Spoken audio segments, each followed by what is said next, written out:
Let's go to Selby and Ainsty and let's see what's happening. Everybody, all the candidates and their agents are waiting with anticipation. So I presume that they have been told what the results are and they're waiting for the returning officer to call them to the stage. 13 candidates in this North Yorkshire seat, vacated by Nigel Adams. Nigel Adams, a huge fan of Boris Johnson, and he quit not long after the former Prime Minister was told by the Privileges Committee that he had repeatedly lied to MPs in Parliament about parties at Downing Street. But Nigel Adams' resignation was quite a surprise for the constituency. Let's have a listen.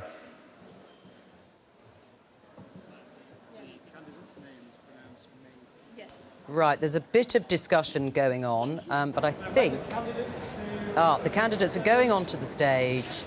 Again, they will announce them in alphabetical order. Keir Mather for the Labour Party, Claire Holmes for the Conservatives and Matt Walker for the Liberal Democrats.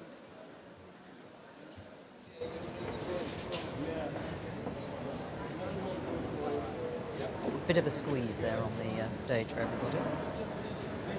But I think they've almost got everybody there, so it looks as if we're going to get this result. 4:05. I, Claire Granger, being the returning officer for the Selby and Ainsty constituency, can now inform you that the count of votes for the election held yesterday, 20th July 2023, has concluded. The total number of votes cast across the constituency was 35,886. The total number of ballot papers rejected was 69. The number of valid votes for each candidate is as follows. Gray, Andrew Philip, 99. Reid, Claire Amanda, commonly known as Holmes, Claire, the Conservative Party candidate, 12,295. Jordan Michael Thomas, commonly known as Jordan Mike, representing the Yorkshire Party, 1,503.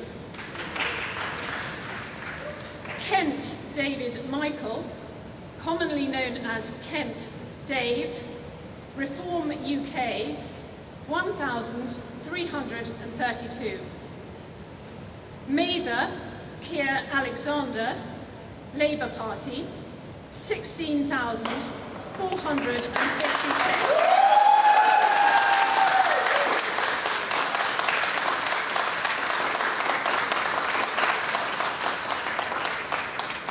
Palmer Nicholas Stewart Hiley, commonly known as Palmer Nick, Independent, 342.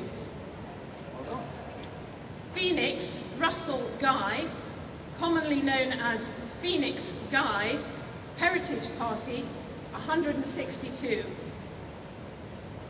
Nichols Graham, commonly known as Stanton Sir Archibald, the official monster raving loony party, 172.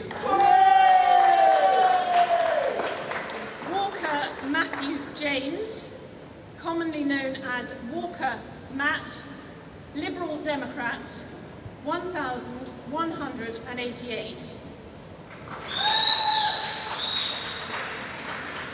Warneken Arnold Francis Ignatius, the Green Party, 1,838. Waterston John William, Social Democratic Party, 314. Wellock Luke John, Climate Party, 39. Wilson Tyler Callum, commonly known as Wilson Kerr, Yorkshire Tyke, Councillor Tyler Callum, Independent, 67. Doing it for Yorkshire. I hereby declare that Keir Mather is duly elected.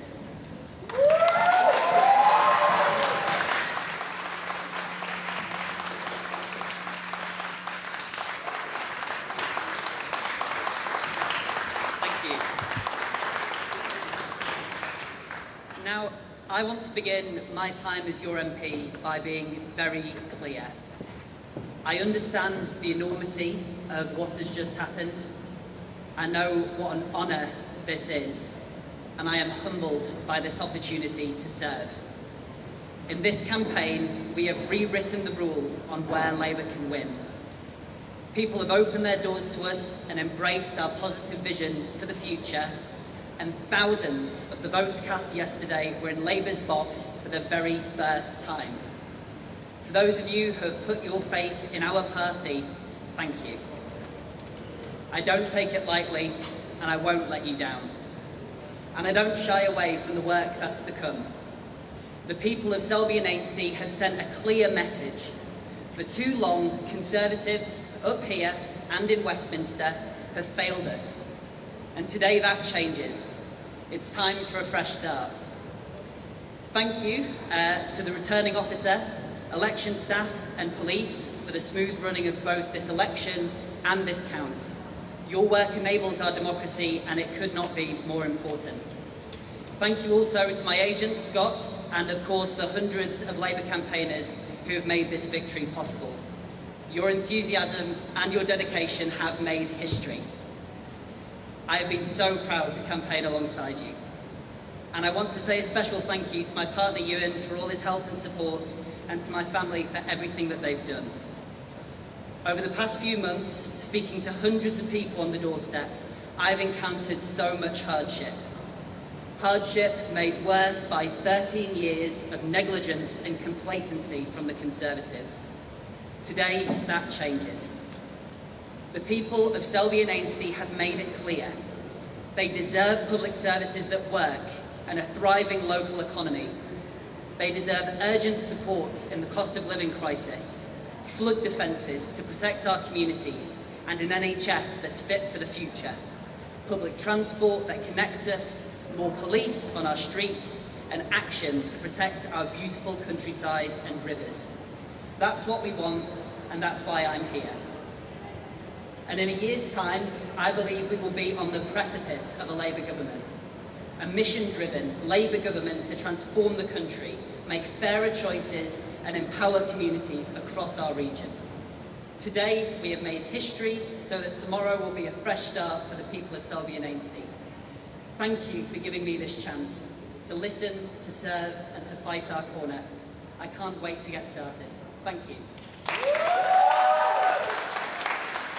Well, a victory for Labour in Selby and Ainsty. We've just heard from their new MP. He'll be the youngest, I think, MP at 25, Keir Mather. Two Keirs in the parliamentary party in Labour.